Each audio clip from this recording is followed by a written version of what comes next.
Epical Growth Tuesday, listeners. I'm Sarah Caminiti, and we're going to unlock the secrets to transformative business strategies in leadership, and I am so happy that you're here. Today's episode is all about standing out in an increasingly global marketplace. We have Markus Seebauer with us. He is the founder of Gateway Translations.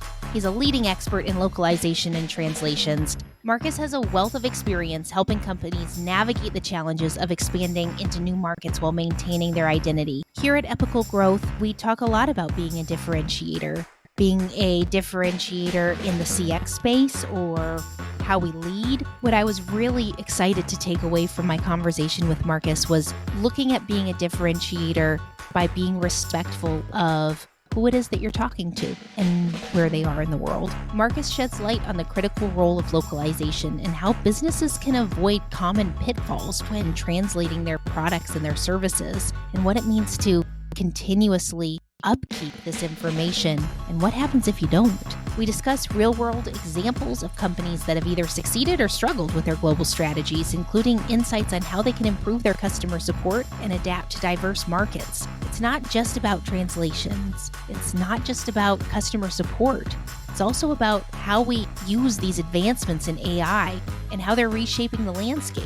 Markus shares his thoughts on leveraging AI not just for cost saving, but for creating genuine value and enhancing customer experiences. Whether you're a startup looking to break into international markets, or you're a seasoned business aiming to refine your global strategy, this episode is going to teach you how to approach this thoughtfully. All right, listeners, grab your headphones, turn up the volume if you're in your car, get ready to discover how you're going to position yourself in your business as a true leader in the global arena. Before I actually hit the play button for the episode with Markus to begin, I do have to ask, how many of you still need to purchase tickets to Denver for the Elevate CX event? That is September 26th and 27th in Denver. Elevate CX is having a conference with industry experts, Craig Stoss, Andrew Rios, Sarah Hatter, Kat Gaines. I mean, I could just keep going and going and going. This is not an event you want to miss. Another event you don't want to miss, London, November 8th. Please get your tickets. If you plan on getting on a plane and going across the ocean to get there, awesome. So pumped to meet you. Really love your dedication and bring that energy. But if you're in London, if you're in England, the UK, if you're in Europe, make sure you're getting your tickets. Make sure you're getting tickets for your team too. If you're in a leadership position, show them that you really do want them to be as successful as possible and empower them to be change makers in the CX space by getting them to this event. They are all going to sell out. I can assure you of that. Now I'm done. I promise. Let's get going. I'm Sarah Caminiti. You're listening to Epical Growth. This is episode 15, and we have a very special guest, Markus Seebauer.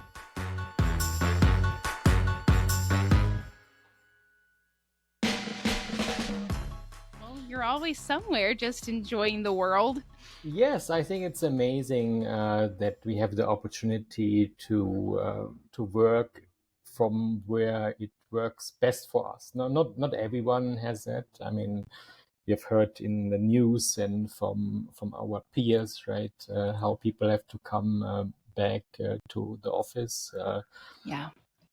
I just feel that it's a big opportunity to be in a place you're happy, where you're productive, and there are always ways to get a new perspective to meet people. But the downside is that now people listen to less podcasts. Yes, they do. Or they listen to more because they're able to listen to them while they're working. I bet. Yeah. It's just, you can't, when you're able to make your day so efficient, when you work in your own space and have control over what you're doing with your time, aside from people like, asking you for meetings and that sort of thing. But all that aside, to then have to sit in a car and not be able to be productive, really like immerse yourself in anything that you're listening to because you have to pay attention to the road, be mindful of every single thing that is around you because drivers are nuts and you never know what's going to happen. It takes so much brain space and energy, and I'm always a little bit drained when I get out of the car. Yes, I'm really not into driving. I got my driving license when I was 18, and now I haven't driven a car for 15 years. And then when I was in Germany, I tried to get into my mom's car, and then I told her, "Oh wow, this is really complicated just to get out of the driveway, like on the left and right, like their cars, and then there's like a bus coming in a rather narrow road, like and then she said, yeah, usually people park even closer." Oh yeah. Yeah, no, it's crazy. It's just nonstop. It's my husband got his driver's license right before my son was born. He was in his 30s and had never needed to drive, and then it kind of got to that point where it was like, okay, no, you do need to drive, because what if I go into labor? We don't want to have to take like an Uber or something like that. And then it was interesting to see from me, who had been doing it for years, to someone who was very capable, but it was completely foreign to them how they adapted and learned and found different ways to get comfortable with certain things. Like he still, I notice, takes different routes than I would take because he feels more comfortable going in these different directions. And which oddly is a nice segue into a lot of the work that you're doing of understanding how people learn and how they learn best, because especially as you get older, you do learn differently than when you're younger, and you have to be cognizant of that. Yes, I've definitely noticed that for myself. And I think also in customer success, customer support, I think there are many people who like to help, but also they don't like to be always on in meetings. Yeah. For me, I don't like this when I get tagged on Slack, and I like to be focused and have my own pace and do some deep thinking. Yeah. No, I definitely understand that. It is interesting when you have your watch that can notify you about certain things, and you've got your ticketing system, and you've got your email, you have your Slack, you have your regular text message, you have LinkedIn now, and you've got all these different things that tell you that something is urgent, and nothing is usually urgent, but you have to then assess whether or not it's urgent, Right, because it's right. pushed Yeah. in front of your face. And so you're forced to triage your life at all times. Yes, I think all these interruptions and context switches, I think that's also a reason why people are looking at different ways to get support. And there are also different personality types when it comes to software. B2B software, usually complex. Many people, they like to go to a knowledge base and quickly look this up. They feel this is more efficient than writing an email where they don't know how long it takes. And then the quality of the answer, that is one of the most valid points, I think, right there, Marcus, that it's something that I talk about all the time with my team or with others, and when they're trying to navigate moving into a support role, especially a leadership role, you have to put yourself in the customer's position of, right now they're unable to do their job. Like there's something happened that prevented them from being able to continue successfully on their own. And if they get to the point where they feel like the only option is to reach out, there's so much vulnerability in that. And there's so much unknown in that, because first, you don't know how long it's going to take. You don't know if you explained the situation in a way that will actually articulate what's going on. You don't know what their requirements are. You don't know what language they speak. This could be an international company, and there could be a barrier there where you have to explain things in a different way. It's a struggle. It's a struggle. And I agree that the knowledge bases are always the spot that I feel you have to start. You have to just start building. Every single time a customer asks you a question, you have to think, is this documented anywhere? Whether it be internally, externally, or both, depending on the situation and how you want to go about it. But you have to give folks the option, at least, to be self-sufficient, and then they can decide if they need more, rather than you forcing them to never become self-sufficient. Right. Just yesterday on our team call, we had something come up where we had a software that was recently updated, I think, and then this feature was not documented in the technical documentation yet. So it was quite stressful, I think, for our team. They were already busy with a lot of projects despite the summer, and the software usually works quite well. So I think that also shapes a little bit how we look at this as, like they're a little bit unorganized. Right. It's just like a micro impression. Like we managed that in this case. Could have been something big. No, that's a really interesting point, and I'd love to know what you think that the customer takes away in terms of how a company feels about them and their use of the software when they decide to release something without covering all of the bases. Yes, I think it's very common, and for me as someone who's originally from Germany, then when sometimes potential customers, they approach us, they want to translate their knowledge base, and then the first thing I look at that German knowledge base. It's a pretty big market. We have almost 100 million people in the German-speaking countries, and the impression is totally different. Yeah, so that's like my first impression. Yeah, and the customer journey is always different for people, right? So often it's really outdated, and then there are much less articles, and then they tell me, oh yes, like the translated knowledge bases, like they are not up to date. But that's my first touch point. Yeah, and why would I check if there's an English one that is better? I just assume everything is like that, right? Right. Yeah. No, it tells the story of how they feel about your business. We don't care enough to make it a point to find time to make sure that this information is accurate. We decided to use our resources elsewhere, and now those resources are being spent on explaining why you aren't having this in a German translation up to date, or now you have to create a maintenance schedule or do a whole overhaul of things because of it.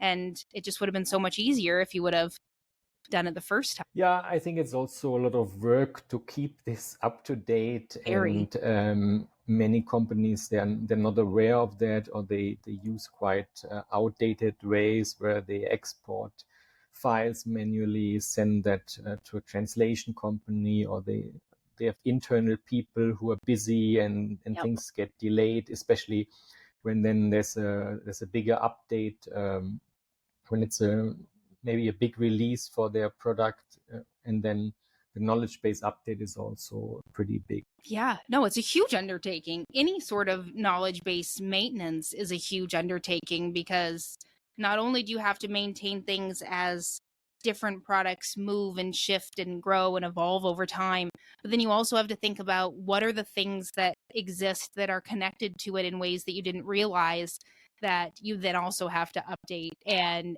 make sure that you're explaining correctly, because people are still going to be using it in the other ways, and they're going to still need to have accurate information. Yeah, and now with the whole AI hype, things got even more challenging, especially with knowledge bases. So much is just raw AI, where the global customer experience is really not good for any kind of technical product, anything specific.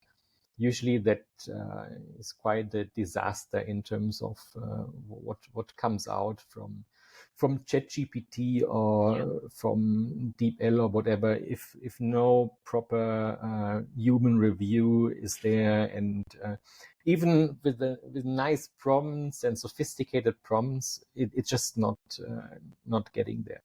Well, no, it's you have to hire an entire team to ensure the accuracy of the information you're extracting from AI in forever. Like that's not really ever going to go anywhere, because the second you start trusting something that is a machine to either create documentation or talk to your customers or break something down instead of actually having somebody do it themselves with the context that is required, then you start blindly sending information that could be false, and then it's learning that it's correct, and it's just then going to take that and morph that down the road, and it's just going to grow and grow and grow. Yes, the training data issue, I think that we will have a big awakening with that in general, and also with translations. And now I see many tech companies, they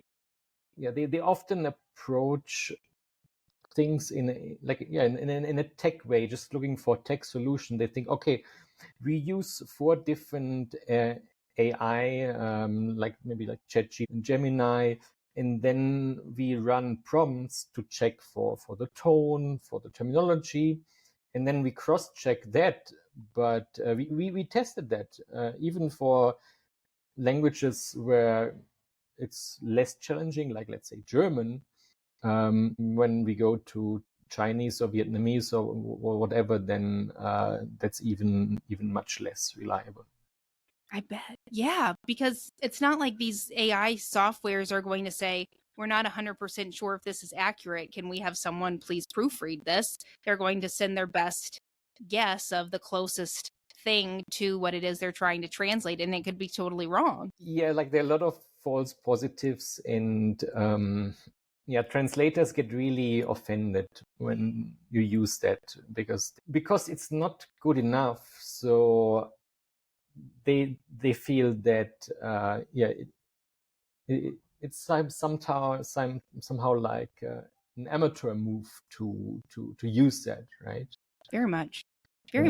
Well, they're not taking ownership on the success of it. They're just putting it into a machine and doing it the easy way and not making sure that it actually is being respectful of the culture and the language and the people that understand the context of these words and how they're supposed to be put together. It's you go to school and you become an expert in this field for a very specific reason because you understand it completely. Yeah, it's good that you mentioned these cultural aspects. In many languages, that's an issue. For example, in German, like a really big tech company, I don't want to name them, and also it's not mattering.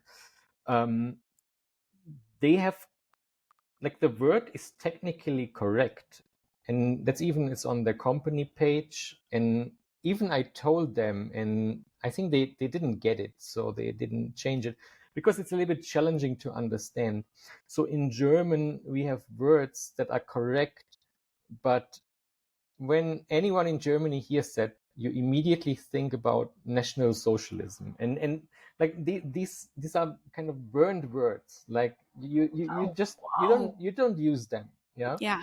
But they're technically correct German words, So in that case, it was even on the company page where they talked about diversity and inclusion. So like things like that have a very negative connotation in Germany, and in Spanish many words are insults in the specific locales, as we call it, like because Spanish is different in Mexico, Argentina. People understand it, but many words are an insult in another Spanish-speaking country. So with these words in German, that's really a big deal. And something like that on TikTok, that could really be a big PR disaster. That sort of thing spreads. It's once you spot it, it's a red flag, and you move on. But then you probably also say to your friend or your colleague, did you see that they used this on their website? Like, what do you think they were thinking? Or what do you think they meant by this? Was there some weird subliminal messaging that they're trying to do in there? And really it was just a careless mistake, which I don't even know if that's that much better, because they're not taking the time to put the care into what they're putting out into the world. So yes. And to me, it's incredible that even when I told them, then after 6 months I checked again and nothing changed. Right? That's insane. That's insane. So Markus, just so that listeners understand why we are talking about this and your experience, can you share like a little intro about the work that you do and who you are? I studied computer science, so I come from the tech side. And when I went to the university, I went to India for 6 months, and the software company made a big project where they migrated software, and then they asked for my help with translations. So that's how I got into that industry. And you loved it when they asked you to do it? It just felt like something that you were supposed to continue to pursue? Then when I graduated, I saw the need and the demand for that, and started this business.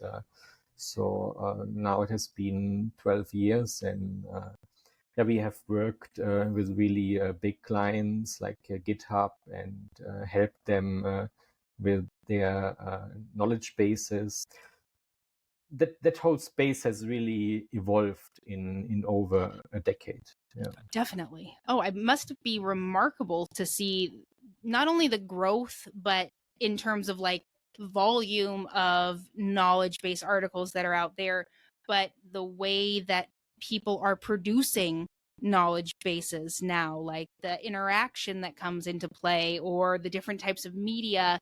And it is like it's its own little company inside all of these companies to do it well and to do it completely. Yes, and sometimes we struggled because we got content that was not written in proper English. So what many people are not aware of, when you use AI, it can only be as good as the input.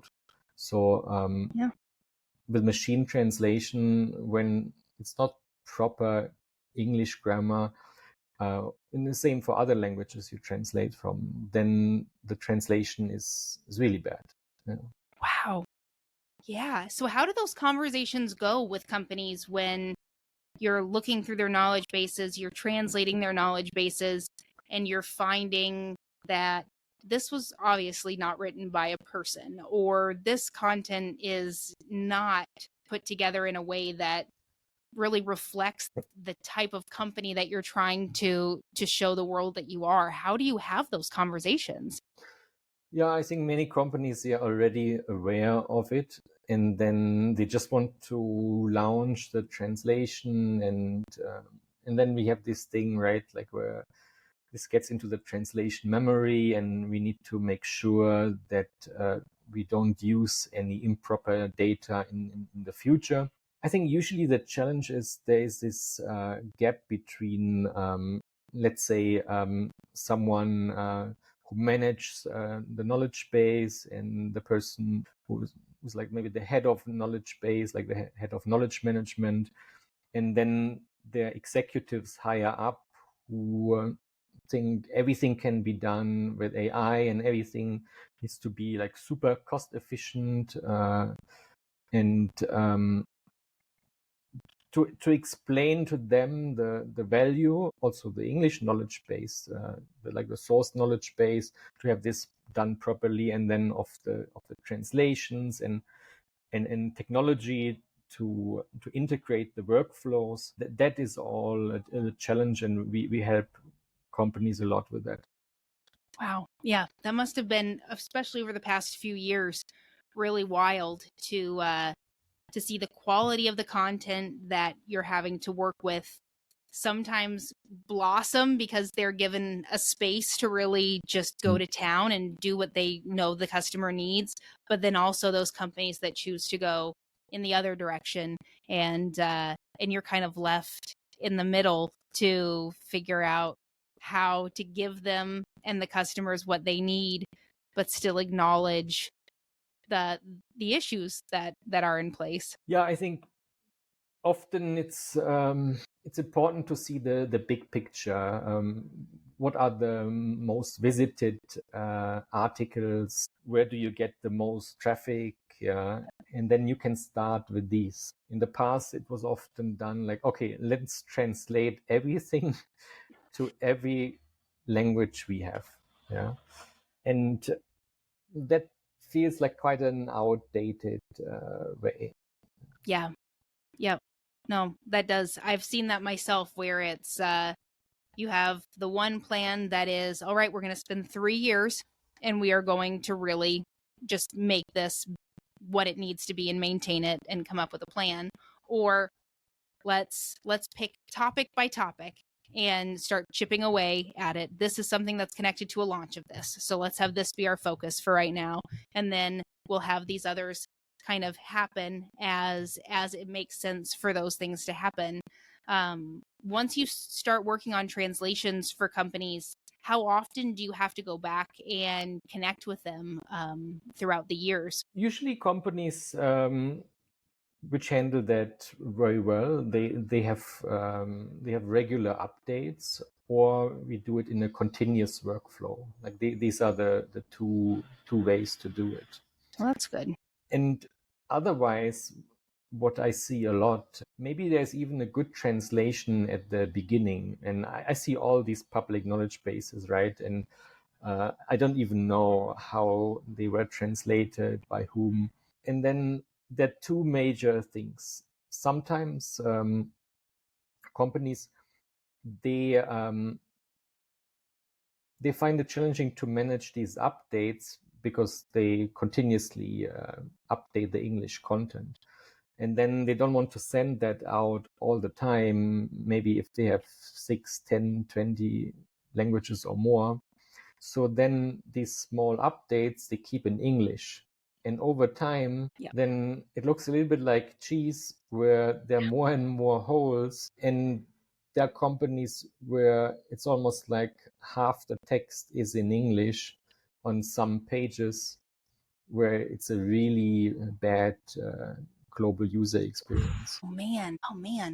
What do you hope to see in the future with AI and with knowledge bases and just education for how things have changed so drastically in just the last couple of years? What are you hoping to see happen in the next 2 years? That's a good question. I think, we need sensible ways how to use AI, and AI can be great to put out more content, maybe for specific audiences, because people in different countries also use products differently.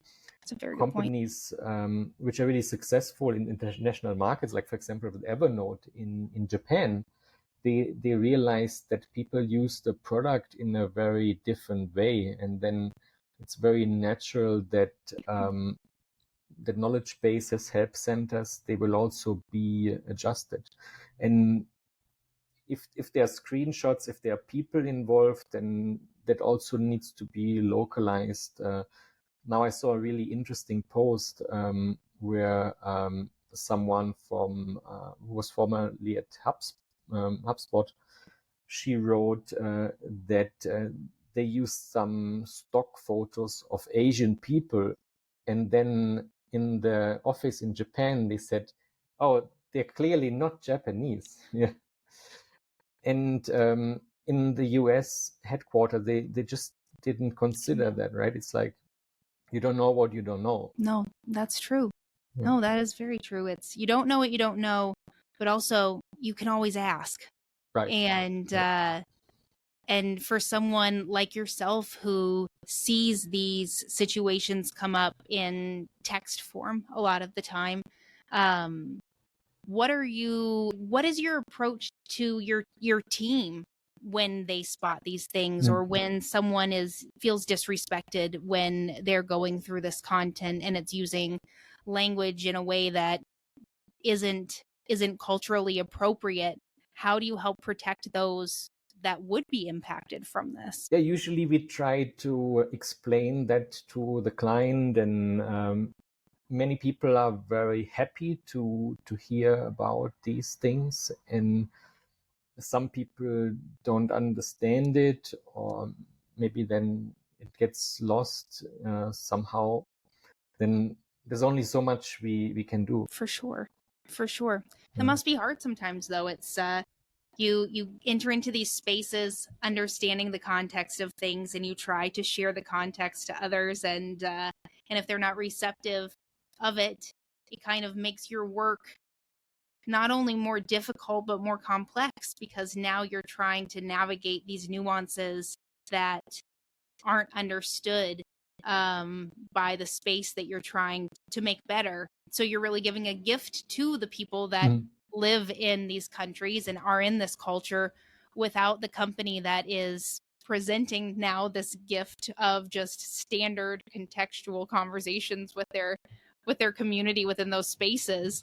Like, they don't even realize that you're doing it. So you're just like this silent superhero. Yes, for example, one company, they even sell DEI courses. So it's extremely critical for them to get this right. And then they had photos, I think they still have this. They have photos of women, and then they have the job titles under the photos as testimonials, which is very common. Mm-hmm.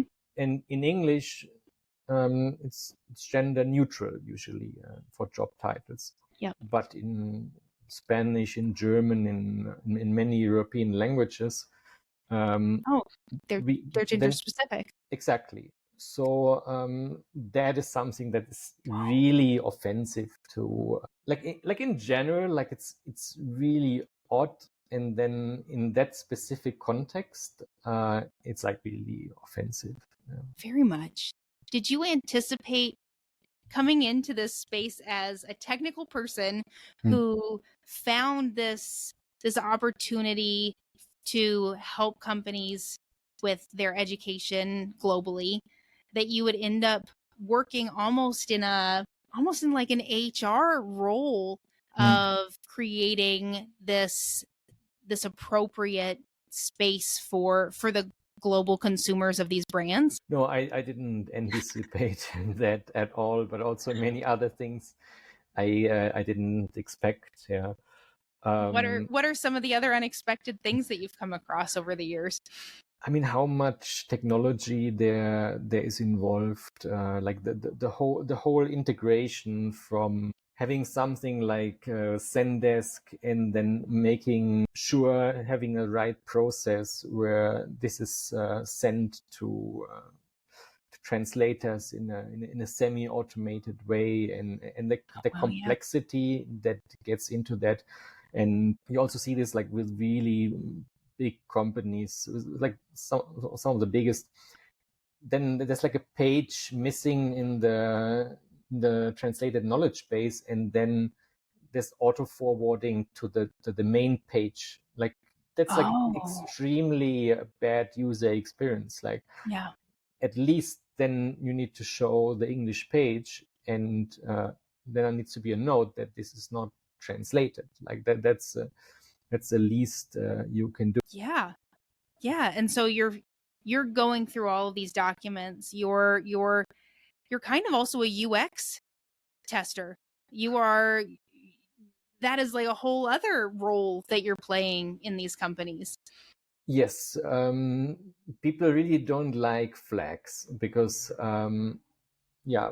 like even like a US flag, and then it's naturally for companies to get into the British market.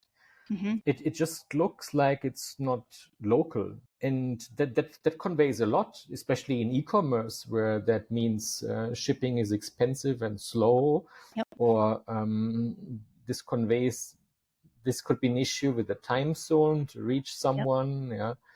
Yeah, and then it's also political, like for example, French Canadians, or they even with like with other countries where it's even more sensitive. when there are certain flags displayed. Yeah. Oh, I didn't even think about that, because it's true. There's been more than one occasion where I've gone onto a website that, you saw it on social media or something, you click the link to check it out, and then it keeps showing up with the UK flag instead of the US flag. And since you're finding this on social media, you're not sure if it even is something that's available to you in the US. And so either you decide in the moment, do I spend the next like 15 minutes poking around to understand if this is even something that I can buy if I choose to, or do I just go and buy it from a place that sells almost the exact same thing in the US market that I know is a sure win? Yeah, and sometimes it's really easy to stand out. Like, for example, in the South African market, people are used that it's not tailored to them, but then Google, at least for some things, they do it. So it looks really local and people notice that. Wow. Yeah. Markus, this brings up something that I didn't expect with this conversation because so often when I'm talking to others within the CX space, we get into big conversations about being a differentiator, and being a differentiator by providing the level of service and care and thoughtfulness to the customer where it matters, and then that sticks with them, and then they want to tell their friends about this because you don't know what you're going to get, just like what we were talking about earlier with writing into support. But this is a whole other piece of it, is the customer experience, but it's also through the user experience of the actual website. But of being a differentiator just by acknowledging their existence. That's it. Yes.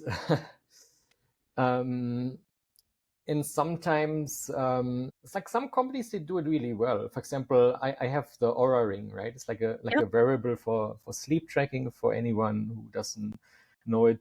It's a really good product, and they got a bit greedy. Like they grew really fast, and then they introduced memberships, and this is often a challenge when you have existing customers. I got it really early. And people got really angry, like on Trustpilot, like you saw like hundreds of complaints. And then I think also they understood something in customer success. And then when I had an issue with the Ring, they just shipped a new one for free. And I didn't realize how much of an impact this had, because I was already on the fence, like really angry. Like I bought a product for a one-time fee. Like this is like a physical product. This is not like a SaaS.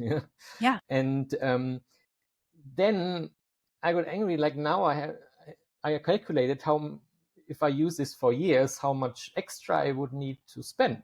Yeah. Yeah. And of course, like they invest into the product, it's getting better, and I like the product. And then I got the product for free. So I became really like an advocate. And you might think this might not matter so much, but then like in the tech communities where I am, like these are all like early adopters and people who spread the message much faster than like the average person. Yeah. So I think that had a huge impact. Otherwise, I don't think I would have bought another one for $200 or $300. And the cost of the product, I don't think is so high in that case. No, that's so true. It is. It's funny how those things that seem like such huge deals to us when they happen are so rare nowadays, especially. It's even with like an Apple product. I pay every month into Apple Care so that when my phone starts acting weird, I can take it to an Apple store, and in theory, they just replace it for you because you have Apple Care and they trust you, and they know that, if they look at your phone and it is acting weird, then they're not going to make a big deal out of it.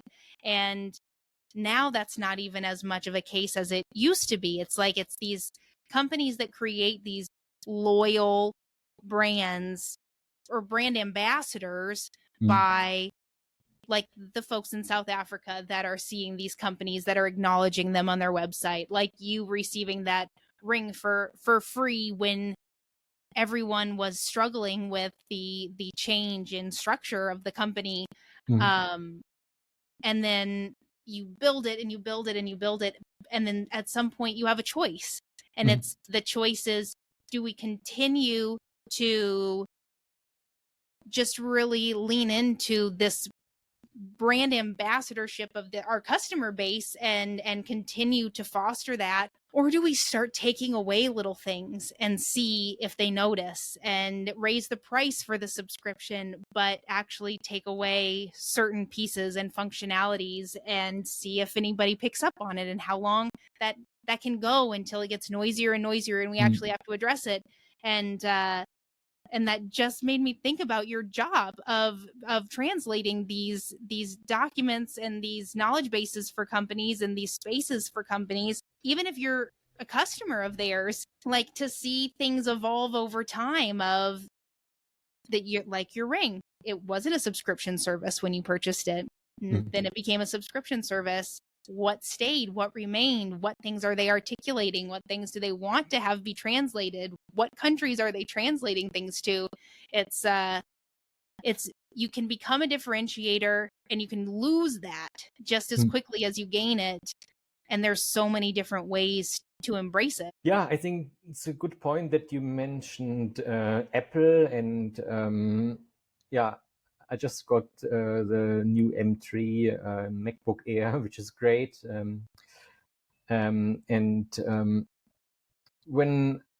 When I had issues with my previous one with Apple, that was not very customer friendly to charge a lot to change the sound or something small, and then you lose the warranty.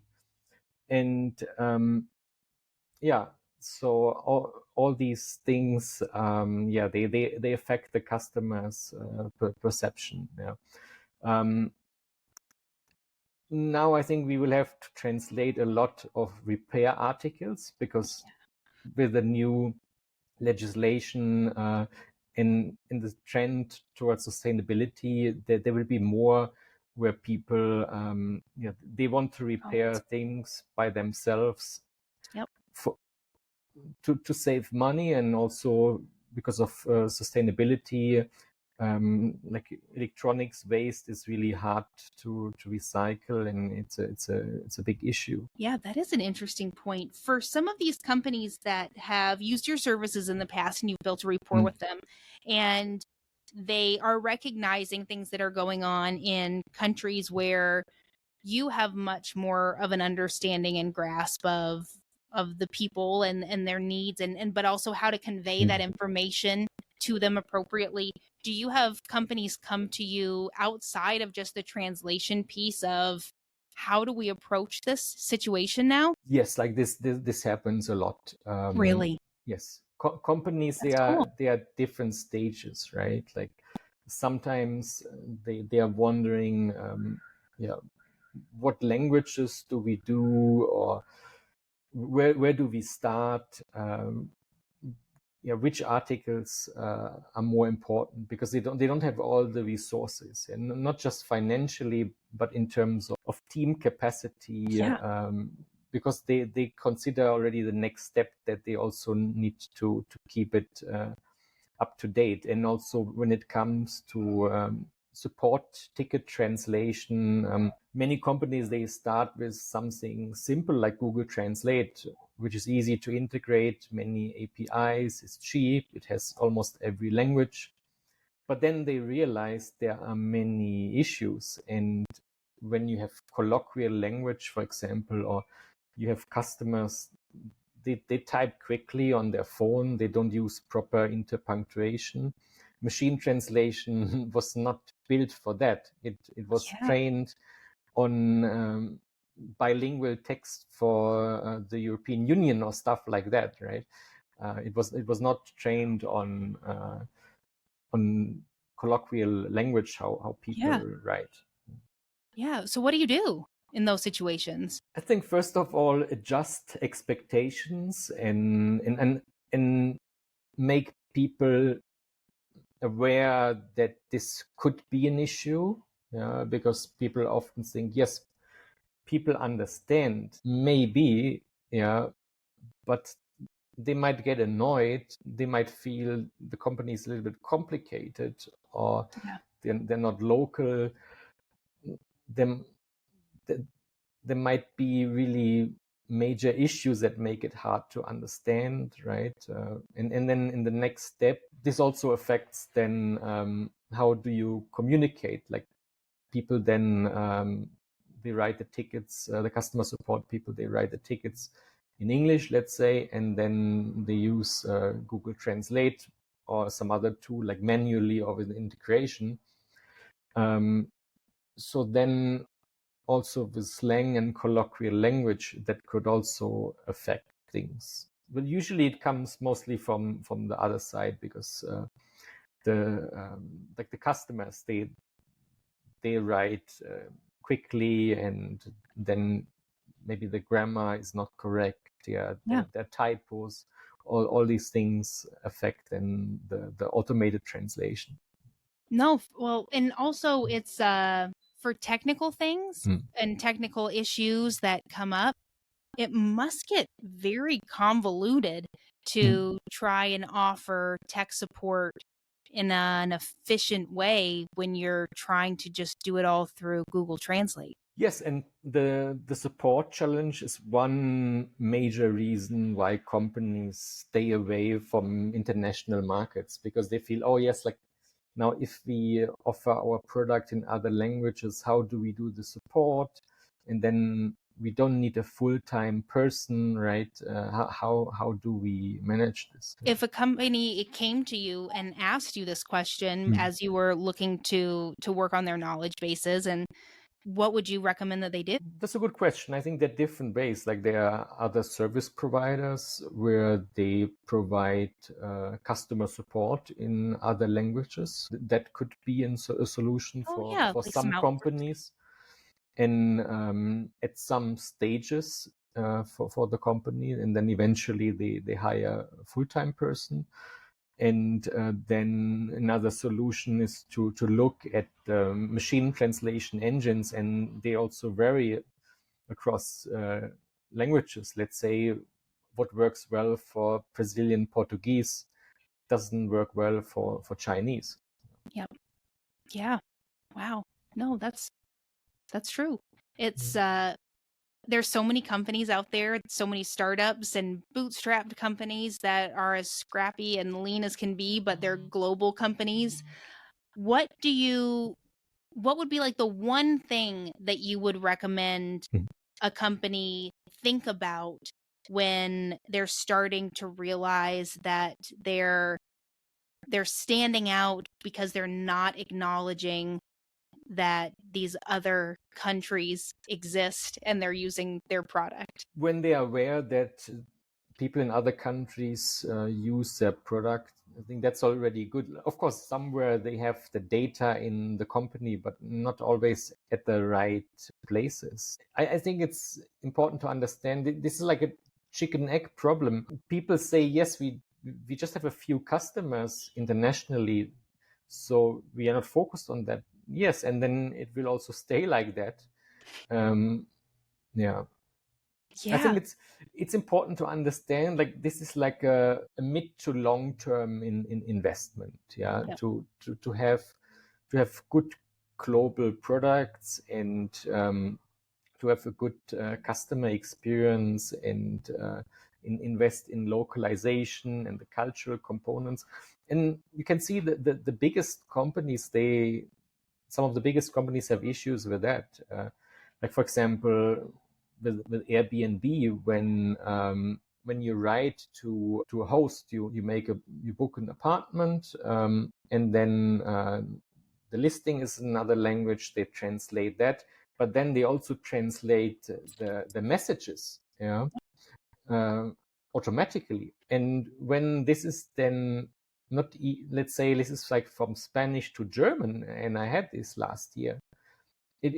I just couldn't understand it, right? Yeah. And it was challenging to find where do I switch this off. Yeah. Oh, wow. Yeah. Because something like Airbnb, you are at the mercy of these people for your lodging while you are in a country. You are in a foreign space. And with Airbnb, you do have to reach out to the host when you are at the place to know how to turn on the dishwasher or how to lock the door the right way, or maybe you're even locked out.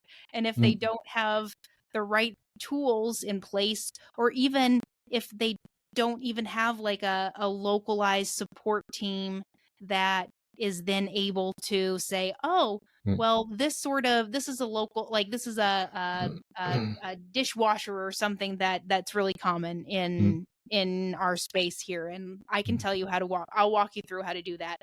Like, if you get somebody in San Francisco and you're asking them, like, it's making all these noises, I'm nervous that I'm going to like burn down the house or something. What's happening? I can't reach out to my host. They're not going to be able to help you. But if they're actually focused on, oh, wait, we're a travel company, we should probably have folks that understand the goings on of these surroundings when they're talking to customers, you would actually be able to probably reduce a lot of travel stress. Yes, I think definitely. And I had a lot of travel stress last year in particular.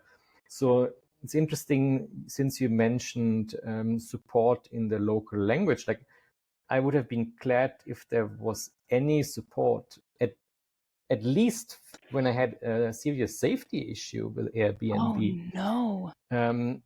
When I was in Latin America last year, I had a very nice Airbnb. Everything was very modern and I really enjoyed it. And then I took a shower, and when I went out of the shower and I opened the glass door, then it just splashed into 1,000 pieces. And like I was bleeding, and I was traveling alone. So like it's like pretty scary, right? Terrifying. Yeah. So then I tried to call Airbnb, and I couldn't reach anyone, right? No. Yeah. Oh my gosh. That sounds terrible. Are you okay? Yeah. I'm okay. Thankfully, it was not such a big issue, but that was like stressful, right? Like when it's like you have such an injury, like there's quite some blood, and you don't know how bad is this, and being alone in a foreign country. And it's not only like they had an emergency number, right? Airbnb, I couldn't reach it. I don't know, for example, they might prioritize people in the US, for example, or in Europe, but like a traveler is a traveler. Yes, a traveler is a traveler. And then also, I mean, I have used Airbnb a lot. Yeah. So it's pretty shocking to, And someone from Airbnb, like an executive, told me, when I met him at a conference, he said, we are just so overwhelmed. And right, everyone wants to cut costs in customer support. Yeah.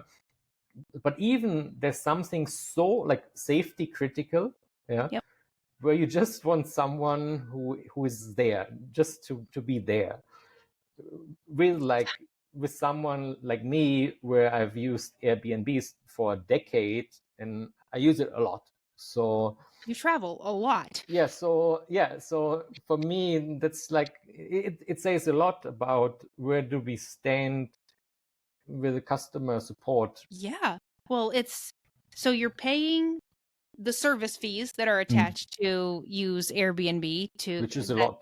A lot. I was just looking the other day, and one of them like almost doubled the price of the rental. And so, but it's just like with Apple Care. I mean, it's like you're paying into these services for those like once in a blue moon, holy cow, I need help and support and somebody to just like make sure that I am a priority in this moment, because I'm terrified, or everything's malfunctioning. And for the response to be, you're paying into all of these things. We've told you that this is what it goes towards and this is what it does and everything. But actually, we're not going to invest in making sure the people that are using our products or our rental properties and the experience of travel, which is what Airbnb is all about, are actually safe and have what they need. And then talk about a differentiator making a wrong move and changing that kind of opportunity for themselves. Yeah, and I think these things they add up, right? Yeah, they do. Airbnb is just it's just an example. One of many. Everyone has had a bad experience with them, probably, especially in the last few years. With software companies, it's similar. Like some companies, they might be a market leader. They might not fear the competition. They might be so busy because they are growing. But then the tide is turning slowly, like where people, maybe they have challenges with the quality of the product, with the quality of the support, with the pricing. Yeah. And then these things accumulate. Well, it's a cockiness, isn't it? It's well, we're at the top. It doesn't matter. Like, this isn't that big of a deal. I don't need to I don't need to acknowledge the fact that I've got competitors that have things that are at a lower cost and people are really talking about them. We're at the top. We're always going to be at the top. But then nowadays, there's so many things that do the exact same thing. Like Airbnb is not the only service that's like this. There's like 7 other ones now, and you have a bad experience with Airbnb, next time you just go and book over with the other place and see how it goes. Right. I often get the exact same apartment for cheaper, mostly because of the lower fees at another major website. Yeah. So I think for tech companies now in these challenging times, like where companies grew so fast, many during COVID, right? Yeah. And now we have this kind of correction. Like some companies have so many layoffs, also in terms of the numbers of people and also the percentage of the whole workforce. And I think to keep the people in mind, that goes also a long way. Not just because you want to be treated like that as well, but also from a business side is that, I think, crucial for companies. It is because we are a global market now, and word travels fast and certain things stick. And if you don't acknowledge the mistakes that you made or the choices that you made or actually have your actions match the words that you're saying. Yes, that's a good one. Yeah. Then it'll hurt you in the long run. I could talk to you for hours, Marcus. I'm so glad that we finally got to have this conversation. Likewise, Sarah. Yes. We do end every podcast by asking the guests that gift me with their time, what era do you find yourself in right now, or what era do you see yourself moving into? And so, Marcus, as we close out this conversation, what era are you in right now? I see myself really growing into this era of AI, and where we deliver actual value with AI, like an added value that just goes beyond cutting costs. Yeah, like there's so many ways to use AIs.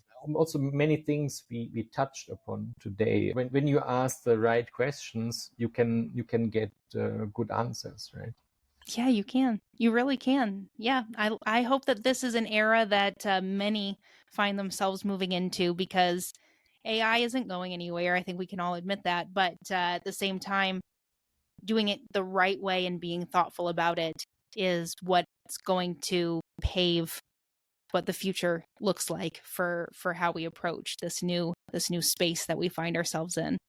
Right. I think it's an exciting space. We all have to adjust, and we all have our challenges with that. Yeah. Thank you so much for tuning into Epical Growth. A special thanks to Markus Seebauer for his incredible insights on differentiating in the global market. If you found value in today's conversation, don't forget to hit subscribe or follow this podcast and leave us a review. We'd love to hear from you. Connect with me here or connect with me by finding me on LinkedIn or texting me using the awesome feature from Buzzsprout. Remember, listeners, that we can't wait around to see change happen. When you feel it in yourself that a better way exists, you owe it to yourself and those around you to try, because great things happen when you do. Don't forget to get your tickets to the Elevate CX events in Denver and in London. Until next time, I'm Sarah Caminiti. Have a great day.